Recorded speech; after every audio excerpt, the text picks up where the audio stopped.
ఇప్పుడు ఎమ్మెల్సీ ఎన్నికల్లో రాష్ట్రంలో ఇప్పుడు 3 నియోజకవర్గాల్లో జరిగినాయి. 3 నియోజకవర్గాల్లో బీసీ బిడ్డలు గెలిచే అవకాశం ఉన్నప్పటికీ, ఇక్కడ ముఖ్యంగా అగ్రకులాలు కుమ్మక్కైపోయి, అదేవిధంగా రాజకీయ పార్టీలు, వివిధ ఉపాధ్యాయ సంఘాలు ఉన్నటువంటి వాళ్ళంతా కుమ్మక్కైపోయి బీసీలను ఓడించాలని చూసారు. కానీ నైతికంగా బీసీలు ఎక్కడ ఓడిపోలే. ఈరోజు స్వచ్ఛందంగా ఇప్పుడు మాకు బీసీలకు ఒక రాజకీయ పార్టీ లేదు, ఒక గుర్తు లేదు. అదేవిధంగా నిర్మాణంలో ఉన్నటువంటి పార్టీ కాదు. కానీ 100 ఏళ్ల చరిత్ర ఉన్నటువంటి కాంగ్రెస్ పార్టీ ఒక్క స్థానంలో పోటీ చేసింది. మిగతా 2 స్థానాల్లో పోటీ చేయలేదు. అదేవిధంగా బీజేపీ పార్టీ 3 స్థానాల్లో పోటీ చేసినప్పటికీ ఇక్కడ నల్గొండ, ఖమ్మం, వరంగల్లో జరిగినటువంటి బీజేపీ పార్టీ అభ్యర్థికి వచ్చినటువంటి ఓట్ల కంటే బీసీ అభ్యర్థికి ఎక్కువ వచ్చినాయి. అదేవిధంగా ఇలా పీఆర్టీయు 60-70 ఏళ్ల చరిత్ర ఉన్నటువంటి పీఆర్టీయు మొదటి ప్రాధాన్యత ఓట్లతోటి గెలవలేకపోయింది.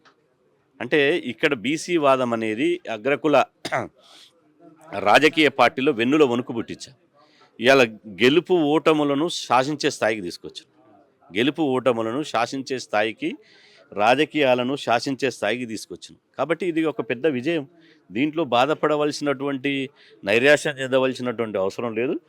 ఇది ఇంకా ఉత్సాహాన్ని ఇస్తుంది. ఈ యొక్క పునాది రేపటి భవిష్యత్తులో బీసీల రాజకీయ అధికారానికి ఒక పునాది రాయిగా ఏర్పడుతుంది.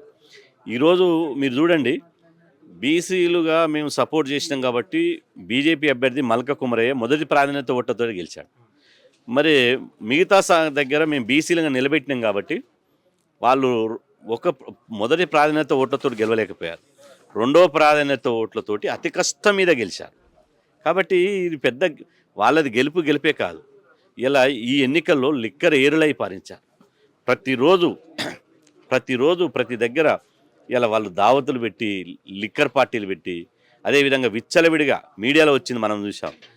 వాళ్లకు ఉపాధ్యాయ సమాజానికి విచ్చలవిడిగా గూగుల్ పేలు చేసి, ఫోన్పేలు చేసి, అదేవిధంగా స్వతహాగా కలిసి డబ్బులు పంపిణీ చేసి విపరీతంగా ఎన్నికలను కూనీ చేసేసి, ప్రజాస్వామ్యాన్ని కూనీ చేసేసి గెలిచారు. కాబట్టి వాళ్ళ గెలుపు కంటే మేము ఎక్కడ ఒక లిక్కర్సి సంబంధించకుండా, నయా పైసా ఓటర్లకు చెల్లించకుండా నైతికంగా ఇలా ఖమ్మం, వరంగల్, నల్గొండ ఉపాధ్యాయ ఎమ్మెల్సీ నుంచి పూల రవీందర్ గారు, అదేవిధంగా సుందర యాదవ్ గారు ఇద్దరు కలిసి బీసీ బిడ్డలకు 5,000 ఓట్లకు పైగా వచ్చాయి. అంటే ఉన్నదాంట్లో 25% ఓట్లు వచ్చినాయి. అది కాదా? అంటే ఈ మధ్యకాలంలో ఏం ప్రధానంగా 3 పార్టీలు చూస్తే బీసీ నినాదాన్ని జపిస్తున్నాయి. 3 పార్టీలు బీసీల గురించి మాట్లాడుతున్నాయి. ఏ విధంగా చూడొచ్చు? అంటే బీసీలలో వస్తున్నటువంటి చైతన్యాన్ని పక్కదారి పట్టించడానికే ఈ పార్టీలన్నీ కుయుక్తులు వంతున్నాయి. అందులో భాగంగానే చూస్తున్నారు తప్ప నిజంగా బీసీల పట్ల వాళ్ళకి చిత్తశుద్ధి లేదు. బీసీల పట్ల చిత్తశుద్ధి ఉంటే మరి బీసీలకు ఎందుకు మీరు టికెట్ ఇవ్వడం లేదు? ఎందుకు ఇవ్వడం లేదు టికెట్లు? బీసీల పట్ల మీకు చిత్తశుద్ధి ఉంటే ఇలా బీఫామ్లు ఎందుకు నిరాకరిస్తున్నారు? ఇది రాజకీయ పార్టీల బీఫామ్లకు, బీసీలకు మధ్యన జరిగిన భావజాల యుద్ధం జరిగింది.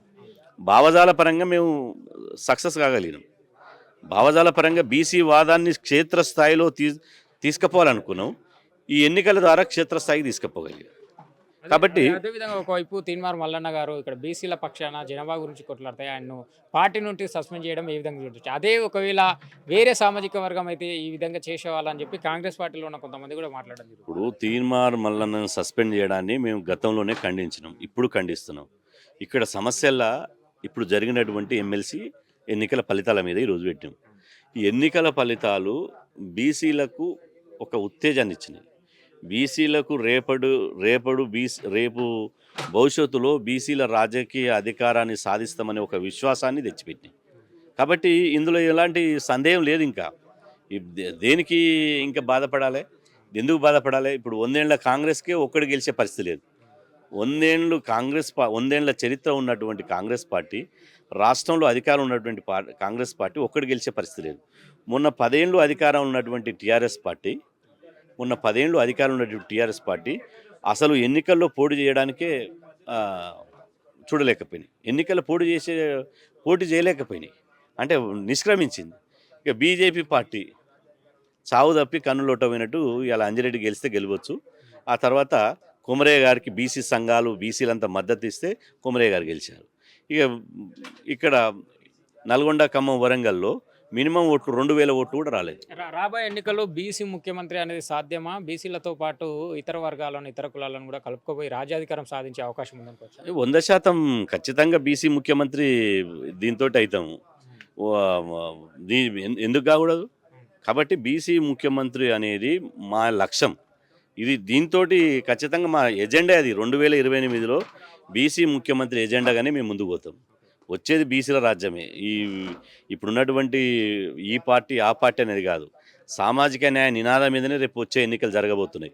ఆ ఎన్నికల్లో బరాబర్ మేము విజయం సాధిస్తాం. ఒక బీసీలు పాలితులు కాదురా, పాలకులుగానే నిరూపిస్తాం.